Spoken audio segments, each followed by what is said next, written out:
Hey guys, what's up? This is Eagzey and welcome to another how-to series on Shaco, mate. Now the fam is outside and I don't want to talk too loudly because they're going to be going off their brains if I, yell a few bad words and talk about Shaco. They'll be like, are you drunk? Like, what are you doing in your room? Look, mate, I'm making a new how-to series, alright, on Shaco. This is going to be red hot, boys. This is going to be informative, I hope, instructive, I hope, and it's going to make you guys better Shaco players, okay? This inaugural episode is going to be about playing from behind, especially early game on Shaco and what to do, and I'll be talking about mid-game, late-game macro concepts as well. But generally, playing from behind early game, this is what I want to focus on.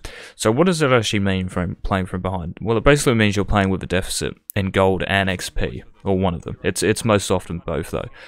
So I'm only going to be, addressing jungling from behind on Shaco in this video. It's not necessarily pertinent to Shaco, specifically, if you're jungling on someone else, any other champion, it's still kind of relevant in this video, so please do stick around if you just stumble on the vid. But yeah, if you want a more general video, go and ask, I don't know, Greg Street, Panzer Dragon, maybe they can help you boys out. But first thing I want you next to do when you're behind, alright, when you fall behind, when you die to some aids, unlucky, maybe you misplayed a little bit, is just to relax. Alright, take a deep breath. And yes, I'm, of all people, I'm the one telling you to not tilt, because I tilt all the time. See you, boys. But it's legit one of, if not the main reason that I get back into games, especially off stream. I tilt a lot harder on stream than I do off stream, right? And just staying calm, taking a deep breath, taking the situation in, and trying to stay level-headed is very, very important. So the first thing is mental, alright? So as soon as you die invading, or you die to a gank and you get, I don't know, you lose your buffs, you get 3 buffed, anything, like, no matter how you fall behind early game, it's tilting, right? And I want you guys, as soon as that kind of happens, when you fall behind, is just to relax. To remember that it's not the end of the world.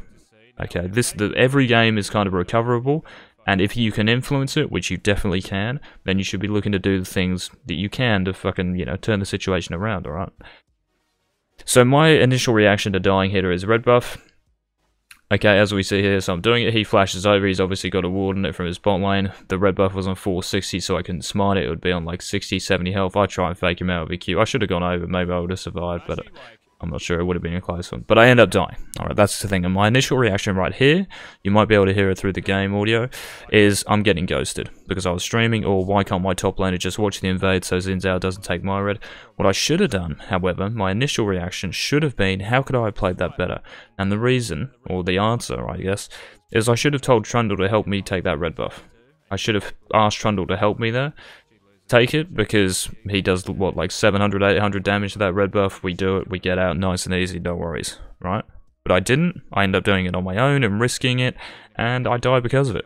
So if I would have asked Trundle to help me there, there's no way I die. We get out easily. Maybe we even turn a fight, on their bot lane, seeing as they're still level 1. I'm not sure how it would have played out, but there's no way I die, alright, if Trundle's there. So what you guys should do when you die or base early game, when you're behind, is exactly the same as when you're ahead. Or that's how I think, anyway. Like, there isn't a mechanic you employ. I get asked all the time, oh, what do I do when I'm behind, dude? Should I max this now? Should I max that? Should I buy differently? It's all decision making, right? There's no micro to put yourself back in a game. You've got to put yourself in the right place at the right time. And what does that come down to? It's all about decision making. Yeah, so in other words, it's all macro. Mechanics don't mean anything in the bigger picture, especially in this AIDS meta. So as soon as I'm in base, I'm thinking to myself, what's my pathing? And I do it when I'm ahead or behind. What's my pathing going to be? As soon as I base and buy items, where am I going? What camps are up? Yeah, am I farming my jungle, then ganking a lane? Am I countering the other jungler and taking his top side? Most of the time when you die early game, the enemy jungler will take some of your camps, right? So you have to kind of anticipate what camps they're going to take, and it's important. And especially countering that is important, so mirroring what they're doing. If they take your top side, you go to their bot side. If they take your bot side, you go to their top side. So it's kind of like a vice versa kind of thing, right? So say they take your bot side, and let's pretend we're blue team here. So say they take your bot side, where your red is and where your raptors are. We should be pathing toward their top side jungle camps when we're in base, yeah?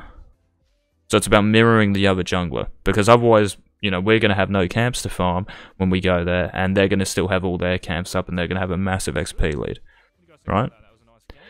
So, we have to react to the other jungler.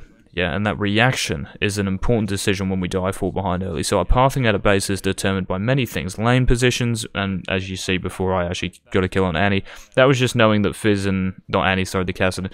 That was just knowing that Kassadin and Fizz had fought before. Fizz didn't ping his flash, but I guess he didn't have it. It's the Kassadin pre-6, so I ended up going there. And we ended up getting a kill. Now, if their jungler is there, which I didn't think he would be, because I thought he'd be hard farming top side, so his blue, walls, Gromp, even Scuttle Crab, and thankfully we end up getting the kill before he gets there, which is awesome. So it puts me back in the game, which is nice. So our pathing, sorry to kind of go off topic here, but I want to talk about the gameplay as well. But our pathing at a base is determined by many things, right? So it's lane positions are one thing. So what lanes are gankable? Is there a lane frozen on the map that I can go to? Jungle camp situation like the one I just described. Probably the most important one. What's the enemy jungler's pathing? And tracking the enemy jungler, and this is, yeah, definitely the most important one actually. Tracking the enemy jungler is crucial most of the time, but imperative when behind. Keeping up in XP and gold is the most important thing, especially on Shaq, because if you fall behind on him against good junglers, you will get AIDS, okay? And yeah, so keeping up in gold and XP, keeping up in levels, it revolves around predicting, right, the other jungler's pathing. Where are they going to be on the map? Where are they going on the map? Because otherwise, you know, we might be trying to take camps that they've taken, yeah, or ganking lanes where they're ganking, yeah. And when you're behind against meta junglers like Kindred, Zinzao, Graves, etc., well, you never win that 2v2 unless they, you know, really miss playing in. So tracking the other jungler is very important. So right there, when Zinzao kills, as I said, his red, I'm thinking to myself, all right, well, where's he going to go now? Did we take blue? Yeah, we did take blue. Okay, Zinzao knew we took our blue, so he's not going to go to our bot side, is he? He's probably just going to transition top, take Scuttle Crab, and take all his camps. Right? So that's, in anticipating that, I'm thinking, okay, well, we can do Raptors here, then maybe go mid. Because Zinzao was top side, I don't really want to play on that side of the map, and as you see, he comes in here, and we end up dying, but this is really good for us. We end up dying here, but we get an assist, and Fizz ends up getting the kill here, which is awesome. Because this mid laner kind of keeps us in the game a little bit. Me dying that, honestly, I legit don't mind that. I really don't mind that. Another important thing here, boys, is what I want you to look out for is, why do you think I'm going to my red and not my blue here? Can you see something up on the map that I might be playing towards in the next minute or so? So, you guys who have a keen eye, mate, for the old objectives, maybe you guys play Sejuani every once in a while. Legit though, the reason I'm starting red and then going bot is because, first of all, I want to secure my red buff, but most importantly is because Infernal's up. Okay, and I want to be on that side of the map. When we hit level 6 as well on Shaco, which I can't actually tell because of my overlay, I need to sort that out. But it shouldn't be too far away, maybe 2 more camps, so blue Gromp, something like that. When we're level 6, we can do Infernal on our own very easily. We end up seeing Zinzao there, so this guy hasn't done any camps, and I'm kind of a bit hesitant he might come to my blue here, so I don't want to queue over, I want to save it in case he comes. And we end up doing our blue buff and then playing for Infernal. So right here is like, I think most junglers would have gone like blue-red, maybe, or red to their top side or something like that. But me, I'm focusing on the objectives, I'm focusing on Infernal. I actually put a point in E here because, you know, being a bit behind, I don't have that much damage, even though another point in E doesn't give us much at all because we have fuck all AD at the moment. But it's a bit more damage that can help us out and be, you know, more beneficial to the team in a team fight in Infernal, say one breaks out. Now, the good thing here, so I'm camping bot lane because Zinzao might come and gank it, because he would have done his red by now for sure, so maybe he's lurking and looking to come in and gank. So I'm kind of right there, just waiting, see if there's a counter gank on. Now, because he's not there, and I'm pretty sure he's not there, where's he going to be? What's he going to be farming, boys? The answer is top side. He's going to be probably going from his Raptors to his top side if he's not already there, setting up for even that Scuttle Crab that's going to appear soon, and I'm like, you know what? Fuck it, let's do this. I don't know what their bot lane has in terms of, you know, wards and stuff, whether they've backed. It's always good to know if they've, you know, placed their pinks, but I can't actually, obviously, you know, click on the game and see. But we end up doing Infernal here, which is a really smart decision. So little decisions like this, I would have made when I was ahead as well. So if I was 5-0, I still would have done Infernal then.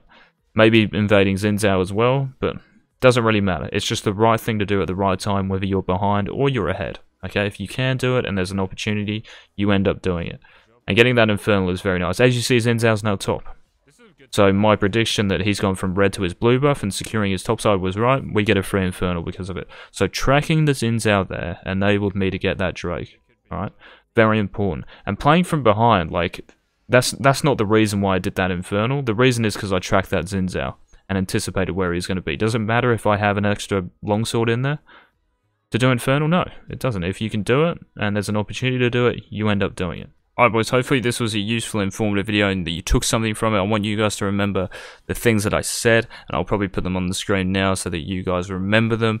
And whenever it's important to be aware of them, okay? But for early game, and it doesn't really matter what stage of the game it is, but when you're playing from behind, it's all about macro, guys, and decision making, alright? And playing the map, playing the other jungler, anticipating, tracking them, okay? Very, very important concepts that you guys need to understand, and hopefully, you know, when you guys fall behind again, which will happen, alright, it happens to me in Diamond this game, you know, shows that, it will happen to you, alright, every now and then, and it's important to know what to do when you are behind.